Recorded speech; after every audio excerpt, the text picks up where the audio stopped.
जी बिस्मिल्लाहिर्रहमानिर्रहीम। अस्सलाम वालेकुम स्टूडेंट्स। आज हम जो टॉपिक पढ़ेंगे न्यूक्लिक एसिड है। तो आज हम न्यूक्लिक एसिड के बारे में लर्न करने की कोशिश करेंगे। तो what is nucleic acid? A large molecule, a large biomolecule, एक बड़ा बायोमॉलिक्यूल यानी ऐसा मॉलिक्यूल जो जानदारों के अंदर होता है। बायो का मतलब जिंदगी है, यानी जिंदा सेल्स के अंदर। तो एक बात क्लियर हो गई कि न्यूक्लिक एसिड जो होता है वो बायोमॉलिक्यूल्स है और लिविंग सेल्स के अंदर होता है। कहां होता है? लिविंग सेल्स के अंदर होता है। A large biomolecules that play essential role, और बड़ा अहम किरदार अदा करता है in all cells and viruses. जितने भी सेल्स हैं, लेकिन कौन से सेल्स? Living cells. कौन से सेल्स? Living cells. जितने भी लिविंग सेल्स हैं उन सब के अंदर ये बड़ा अहम रोल अदा करता है, और इसी तरह वायरसेस के अंदर भी इसका बहुत ही अहम किरदार है। अब न्यूक्लिक एसिड को एसिड क्यों कहा जाता है? एसिड क्यों कहा जाता है? इसके अंदर एक फास्फेट ग्रुप होता है। फास्फेट ग्रुप जो है ये एसिडिक ग्रुप है। फास्फेट ग्रुप जो है ये क्या है? एसिडिक ग्रुप है। इसलिए न्यूक्लिक एसिड को जो है एसिड कहा जाता है। क्लियर हो गया? अब हम देखते हैं what is the function of it. It play its role in storage of genetic information. Cell के अंदर होता है। सेल के अंदर न्यूक्लियस में होता है। कहां पर होता है? न्यूक्लियस में होता है, और एक ऑर्गेनिक कंपाउंड है, और इंफॉर्मेशन को वहां पर स्टोर कर रहा होता है। जितनी भी जेनेटिक इंफॉर्मेशन होती है। अब जेनेटिक इंफॉर्मेशन कौन सी है? जो जीन से रिलेटेड होती हैं। जीन से रिलेटेड कौन सी होती हैं? जो कैरेक्टरिस्टिक्स को मुंतकिल कर रही होती है नस्ल दर नस्ल, जो विरासत को कंट्रोल कर रही होती है। उन इंफॉर्मेशंस को हम जेनेटिक इंफॉर्मेशंस कहते हैं। तो ये उनको स्टोर करने का काम करता है न्यूक्लिक एसिड। और क्या करता है? Expression of genomic information. और उन जीनोमिक इंफॉर्मेशंस को, वो जो जेनेटिक इंफॉर्मेशंस होती हैं, उनको एक्सप्रेस भी कर रहा होता है। एक्सप्रेस कैसे करता है? जैसे आपके बालों का कलर आपके फादर से मैच करता है, ये एक्सप्रेशन है। ठीक है? आपके आंखों का कलर आपकी मदर से मैच करता है, ये एक्सप्रेशन है। कौन इसका इजहार करता है? आपके अंदर आकर कौन इजहार कर रहा होता है? न्यूक्लिक एसिड कर रहा होता है। ये न्यूक्लिक एसिड ही है जिसकी वजह से आपके अंदर कुछ खसूसियात वालिदैन में से वालिद से आ रही होती हैं, और कुछ खसूसियात वालिदा से आ रही होती हैं।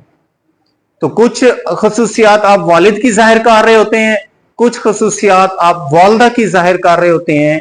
It is only because of nucleic acid. अब हमने यह देखना है कि what is the difference between nucleotide and nucleic acid. कि न्यूक्लियोटाइड और न्यूक्लिक एसिड में क्या फर्क है? क्या दोनों सेम है या इनमें कोई बुनियादी फर्क है? तो हम देखते हैं कि न्यूक्लियोटाइड क्या है। What is nucleotide? It is a basic building block of nucleic acid. ये न्यूक्लिक एसिड का बिल्डिंग ब्लॉक है। बिल्डिंग ब्लॉक यानी न्यूक्लिक एसिड बनाता है। जिस तरह से हमने कहा प्रोटीन, अमाइनो एसिड जो है प्रोटीन के बिल्डिंग ब्लॉक्स हैं। जिस तरह हमने कहा कि लिपिड्स, फैटी एसिड्स जो हैं वो लिपिड्स के बिल्डिंग ब्लॉक्स हैं। जिस तरह हमने लर्न किया कि एक मकान को बनाने के लिए ईंट की जरूरत होती है, तो हर एक ईंट, हर एक ब्लॉक जो है वो बिल्डिंग ब्लॉक है पूरी इमारत को तामीर करने के लिए। तो यहां जो न्यूक्लियोटाइड है ये बिल्डिंग ब्लॉक है, ये तामीर करता है न्यूक्लिक एसिड को। तो इससे पता चलता है कि जो न्यूक्लिक एसिड है ये एक बड़ा यूनिट है। ये एक क्या है, बड़ा यूनिट है, उस प्रोटीन की तरह है, लिपिड्स की तरह है, उस इमारत की तरह है जो छोटी छोटी ईंटों से बना है, छोटे छोटे न्यूक्लियोटाइड से बना है। तो न्यूक्लियोटाइड एक बुनियादी यूनिट है, एक ईंट की तरह है, एक अमाइनो एसिड की तरह है, एक फैटी एसिड की तरह है। अब हम देखते हैं कि न्यूक्लियोटाइड के अंदर क्या है, न्यूक्लियोटाइड का अपना स्ट्रक्चर क्या है। ठीक है, तो अब हम इसका न्यूक्लियोटाइड का जब स्ट्रक्चर देखते हैं तो न्यूक्लियोटाइड में तीन चीजें होती हैं। कितनी? तीन चीजें होती हैं। नंबर वन, न्यूक्लियोटाइड में नाइट्रोजनी बेस लाजमी होती है। नाइट्रोजनस बेस 5 हैं, A, T, C, G, U। अब A क्या है? A मुखफ़फ़ है एडिनिन का। किसका मुखफ़फ़ है? एडिनिन का। T किसका मुखफ़फ़ है? थाइमीन का। किसका मुखफ़फ़ है? C किसका मुखफ़फ़ है? साइटोसिन का। किसका है? G किसका मुखफ़फ़ है? गुआनिन का। किसका है? गुआनिन का। इसी तरह से U किसका एब्रीविएशन है? यूरासिल। किसका है? यूरासिल। तो 1 2 3 4 5, ये 5 हैं, 5 की 5 इनको नाइट्रोजनस बेस कहते हैं। क्या कहते हैं? तो इस न्यूक्लियोटाइड में एक तो नाइट्रोजनस बेस होगी, इनमें से कोई एक होगी। दूसरी चीज क्या होगी? अब पेंटोज शुगर, एक पेंटोज शुगर होगी। पेंटोज का क्या मतलब है? पेंटोज पेंटा से निकला है। पेंटा का मतलब 5। शाबाश। पेंटा का क्या मतलब है? 5, यानी 5 कार्बन वाली शुगर। 5 कार्बन वाली शुगर। यहां हमने कहा न्यूक्लिक एसिड ऑर्गेनिक कंपाउंड है, तो इसमें कार्बन मौजूद है। कार्बन आ रही है ना, क्योंकि यही बना रहे हैं न्यूक्लिक एसिड को। न्यूक्लियोटाइड न्यूक्लिक एसिड को बना रहे हैं। तो एक न्यूक्लियोटाइड को जब हम देखते हैं तो उसमें पेंटोज शुगर मौजूद है, 5 कार्बन वाली शुगर मौजूद है, इसीलिए हम कहते हैं ये ऑर्गेनिक कंपाउंड है। और क्या चीज होती है? अब पेंटोज शुगर, अब एक पेंटोज शुगर जो है 2 किस्म की हो सकती है। एक को हम कहते हैं राइबोज शुगर, दूसरी को हम कहते हैं डीऑक्सीराइबोज शुगर। क्या कहते हैं? Deoxyribose sugar. अब जो राइबोज शुगर है, अगर ये किसी न्यूक्लिक एसिड में मौजूद है तो उसको कहेंगे राइबोन्यूक्लिक एसिड। क्या कहेंगे? Ribonucleic acid. अगर किसी न्यूक्लिक एसिड में डीऑक्सीराइबोज शुगर मौजूद है तो इसको हम कहेंगे डीऑक्सीराइबोन्यूक्लिक एसिड। क्या कहेंगे? हाँ जी, पेंटोज शुगर की बुनियाद पर न्यूक्लिक एसिड की 2 कैटेगरीज हो गई। एक राइबोज शुगर से राइबोन्यूक्लिक एसिड और दूसरा डीऑक्सीराइबोज से डीऑक्सीराइबोन्यूक्लिक एसिड। तो 2 किस्म के न्यूक्लिक एसिड हो गए। तीसरी चीज इस न्यूक्लियोटाइड में क्या मौजूद है? फास्फेट ग्रुप मौजूद है। क्या मौजूद है? फास्फेट ग्रुप मौजूद है। ये एक न्यूक्लियोटाइड का स्ट्रक्चर है जिसमें ये जो रिंग दिखाई हुए हैं, एक बेंजीन रिंग है और ये 5 कार्बन वाला रिंग है। तो ये नाइट्रोजनस बेस को जाहिर कर रहे हैं। किसको जाहिर कर रहे हैं? नाइट्रोजनस बेस को जाहिर कर रहे हैं। A, T, C, G, U में से कोई होगी। उसके बाद ये जो है आप देखें 1 2 3 4 5, 5 कोनों वाली ये जो रिंग है, 5 कोनों वाला ये जो रिंग है, इसको पेंटोज शुगर कहते हैं। क्या कहते हैं? Pentose sugar. तो 2 चीजें हो गई इस न्यूक्लियोटाइड के स्ट्रक्चर में, एक नाइट्रोजनस बेस, दूसरी पेंटोज शुगर, और इसके साथ ये फास्फेट बॉन्ड अटैच होते हैं। क्या अटैच होते हैं? फास्फेट बॉन्ड अटैच होते हैं। तो फॉस्फेट ग्रुप अटैच होता है, तो तीन चीजें जो है मिलकर एक न्यूक्लियोटाइड बना रहे हैं।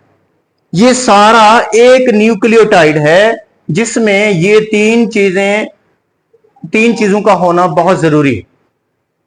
तो इस तरह से हमारे पास एक न्यूक्लियोटाइड बनता है। अब ऐसे सैकड़ों न्यूक्लियोटाइड इकट्ठे मिलते हैं तो क्या बनता है? न्यूक्लिक एसिड बनता है। ऐसे ये एक न्यूक्लियोटाइड है, इसके साथ दूसरा अटैच होगा, तीसरा न्यूक्लियोटाइड, चौथा न्यूक्लियोटाइड, सैकड़ों न्यूक्लियोटाइड की चेन बनेगी तो हमारे पास क्या बनेगा? न्यूक्लिक एसिड बनेगा। इसलिए हम कहते हैं कि न्यूक्लियोटाइड बिल्डिंग ब्लॉक हैं न्यूक्लिक एसिड के। किसके? एसिड के। क्लियर हो गया यहां तक? अब हम देखते हैं कि न्यूक्लिक एसिड की टाइप्स कितनी है। यहां हम डिस्कस कर चुके हैं कि पेंटोज शुगर की बुनियाद पर इसको दो कैटेगरी में तकसीम किया जाता है। तो यहां पर हम डिस्कस कर लेते हैं वो कौन सी दो टाइप्स हैं जो पेंटोज शुगर की बुनियाद पर अलग अलग हैं। तो एक को हम डीएनए कहते हैं, दूसरे को आरएनए कहते हैं। डीएनए क्या है? Deoxyribo nucleic acid. क्या है? इसमें ये डीऑक्सीराइबो ये क्या है? ये पेंटोज शुगर है। क्या है? अभी हमने डिस्कस किया है, अभी अभी इसको स्टडी किया है। तो ये क्या है? पेंटोज शुगर है। क्या है ये? पेंटोज शुगर है। अब जे वाटसन और एफ क्रिक ये दो साइंटिस्ट थे जिन्होंने 1953 में इस डीएनए को डिस्कवर किया। 1953 में ये डिस्कवर किया इसको। इन्होंने कहा कि ये जो डीएनए होता है, ये जो डीऑक्सीराइबो न्यूक्लिक एसिड है, ये डबल स्ट्रैंडेड है। डबल स्ट्रैंडेड का क्या मतलब है? दो चेन वाला, और हर चेन दूसरी के साथ ऐसे लिपटी हुई है। जैसे रस्सी को देखा है आपने, रस्सी की दो परतें आपस में एक दूसरे के साथ ऐसे कॉइल किए हुए होती हैं, लिपटी हुई होती हैं। तो बिल्कुल इसी तरह से ये डबल स्ट्रैंडेड है। यहां पर देखें, एक स्ट्रैंड ये जा रहा है, एक स्ट्रैंड ये है, दूसरा स्ट्रैंड ये है। तो दो पट्टियां हैं, दो स्ट्रैंड हैं जो एक दूसरे के साथ बल खाती हुई जा रही हैं। कहां जा रही हैं? बल खाती हुई जा रही हैं। तो जे वाटसन और एफ क्रिक ने कहा कि ये डबल स्ट्रैंडेड मॉलिक्यूल है। अब ईच स्ट्रैंड को हम देखते हैं कि डबल स्ट्रैंडेड तो है, और हर पट्टी, हर स्ट्रैंड, उसमें क्या चीज है, वो कैसे बनी हुई है, वो कौन कौन सी चीजों से बनी हुई है। तो हम ईच स्ट्रैंड को देखते हैं, वो तीन चीजों से बनी है। कितनी चीजों से? तीन चीजों से। नंबर एक, शुगर, कि उसके अंदर शुगर मौजूद है, दूसरा फॉस्फेट ग्रुप मौजूद है, और तीसरी नाइट्रोजनस बेस मौजूद है।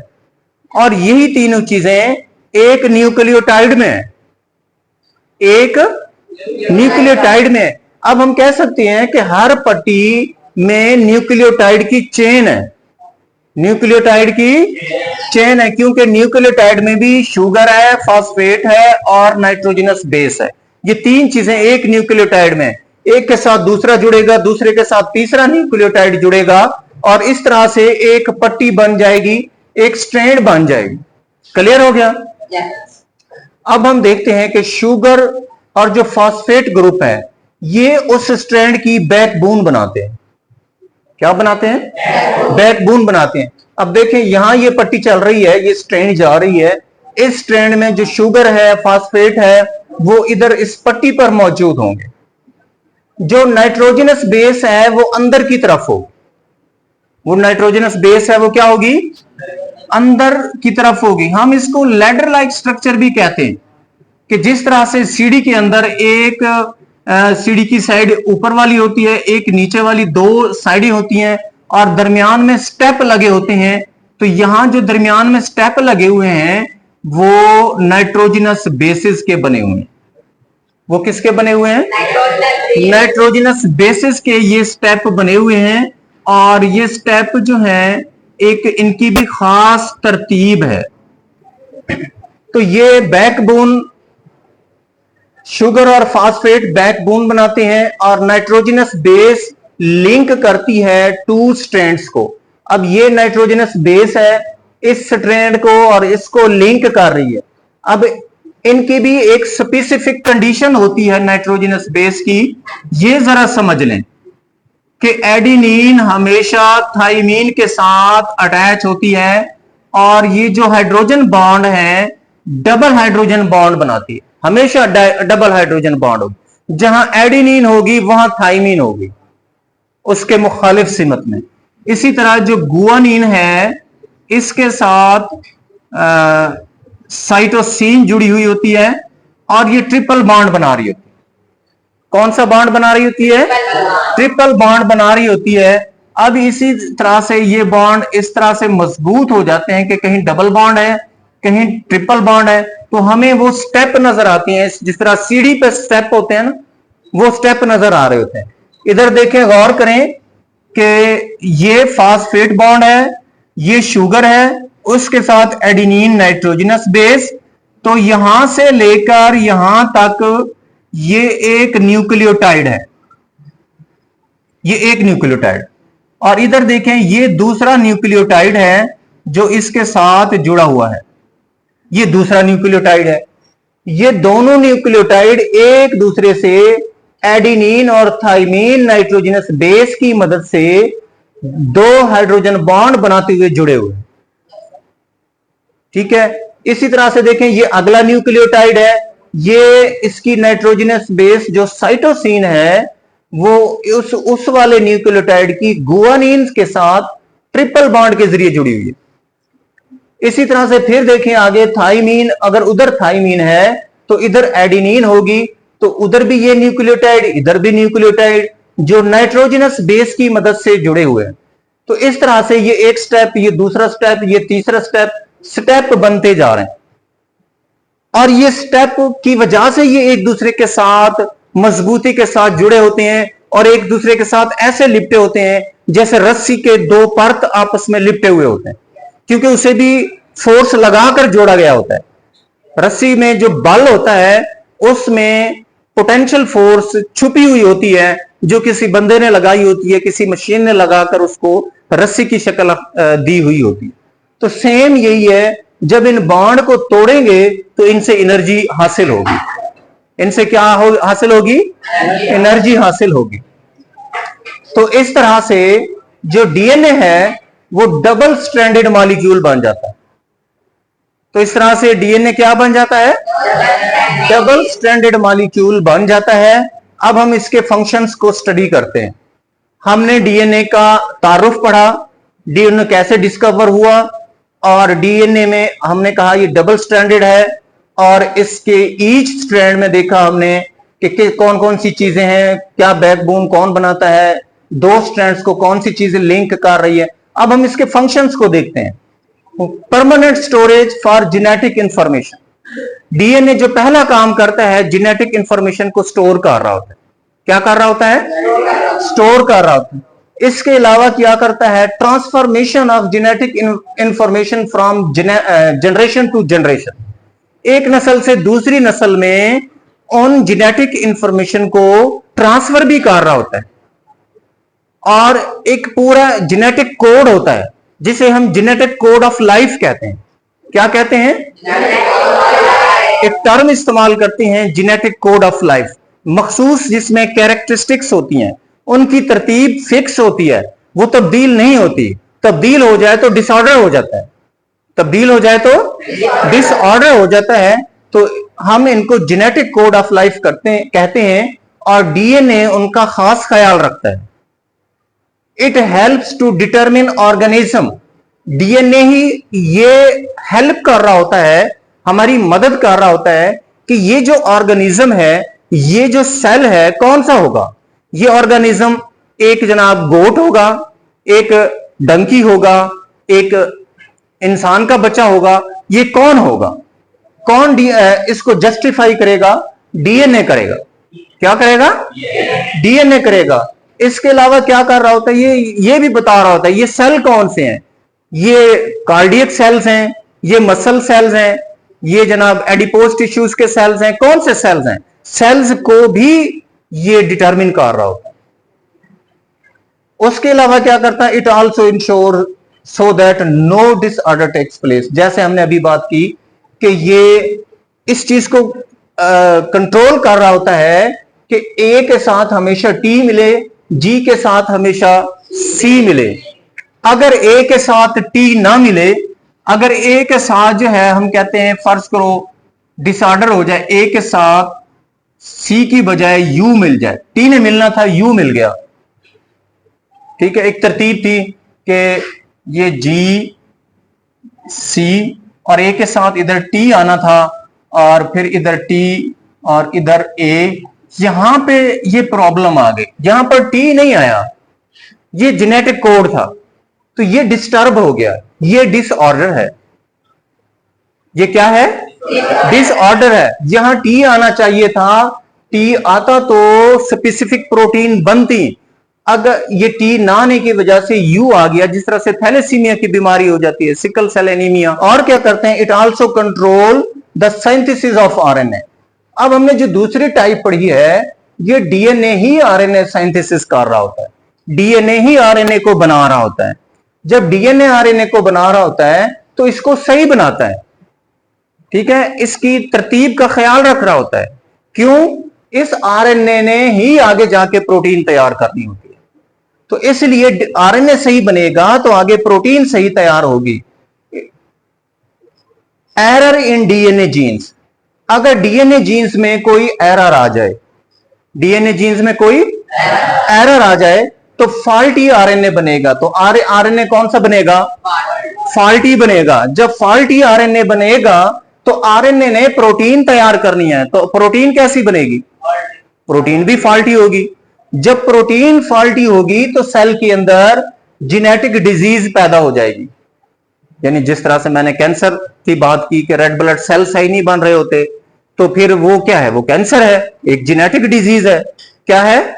जेनेटिक डिजीज है। अच्छा, अगर ये डिसऑर्डर हो जाए तो फिर ये जेनेटिक डिजीज नस्ल दर नस्ल चलती है, इसीलिए तो इसको जेनेटिक डिजीज कहते हैं कि ये नाना से आ रही होती है और नवासों तक जा रही होती है और ये नस्ल दर नस्ल चलती रहती है, तो इसलिए इसको जेनेटिक डिजीज कहते हैं।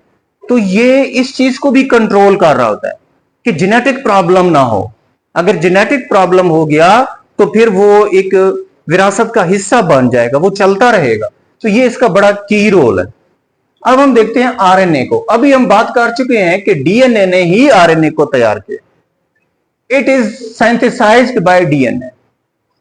आरएनए को कौन तैयार करता है? डीएनए। आरएनए है क्या? Ribonucleic acid. यहां हमने पढ़ा था कि ribonucleic acid ribose sugar बनाती है। तो आरएनए क्या है? Ribo nucleic acid. आरएनए क्या है? इसे कौन तैयार करता है? डीएनए इसे तैयार करता है। इट रिसीव्स, अब हम इसका फंक्शन देख रहे हैं, ये क्या करता है? आरएनए, आरएनए बन गया, करता क्या है? इट रिसीव्स, ये इंफॉर्मेशन को रिसीव करता है, पहला काम। दूसरा, उनको रीड करता है, उनको पढ़ता है। पहले इंफॉर्मेशन कलेक्ट की, फिर उनको पढ़ता है कि ये इंफॉर्मेशन है क्या। पढ़ने के बाद डिकोड करता है, उन्हें दोबारा से डिकोड करता है। डिकोड करने के बाद and uses the given information, और फिर उन इंफॉर्मेशन को अपने अल्फाज में डिकोड करने के बाद उनसे प्रोटीन तैयार करता है। उनसे क्या करता है? पहले दोबारा समझ लें, पहले इंफॉर्मेशन को कलेक्ट करता है। क्या करता है? कलेक्ट करने के बाद उन्हें रीड करता है। क्या करता है? उन्हें रीड करता है। उन्हें रीड करने के बाद अपने अल्फाज में ढाल लेता है, डिकोड कर लेता है अपने हिसाब से, उन्हें दोबारा से तरतीब दे लेता है। डिकोड करने के बाद फिर उन इंफॉर्मेशन से ये प्रोटीन तैयार करता है। तो बुनियादी काम जो इसका है, वो बेसिक जो काम है इसका, वो क्या है? प्रोटीन तैयार करना। It's role is like a messenger. तो मालूम हुआ इसका काम तो मैसेंजर का है, पैगाम रसानी का काम करना। देखो, इंफॉर्मेशन कलेक्ट की, उनको पढ़ा, उनको डिकोड किया, डिकोड करने के बाद उनसे प्रोटीन बना डाली। ठीक है, वो इंफॉर्मेशन कहां से आई? वो डीएनए से आ रही है। कहां से आ रही है? डीएनए से इंफॉर्मेशन आ रही है। तो इस तरह से it's role is like a messenger, ये मैसेंजर का रोल भी प्ले कर रहा होता है। तो आज का हमारा टॉपिक न्यूक्लिक एसिड के बारे में, हमने उसको डिफाइन किया, न्यूक्लिक एसिड और न्यूक्लियोटाइड में फर्क को स्टडी किया। उसके बाद उसकी टाइप्स हमने देखी कि डीएनए और आरएनए, डीएनए के हमने स्ट्रक्चर और उसके फंक्शंस को स्टडी डिटेल से किया। उसके बाद हमने आरएनए को स्टडी किया और उसका रोल जो प्रोटीन साइंथेसिस में उसका मेजर रोल है वो हमने स्टडी किया। Thank you very much. Allah Hafiz.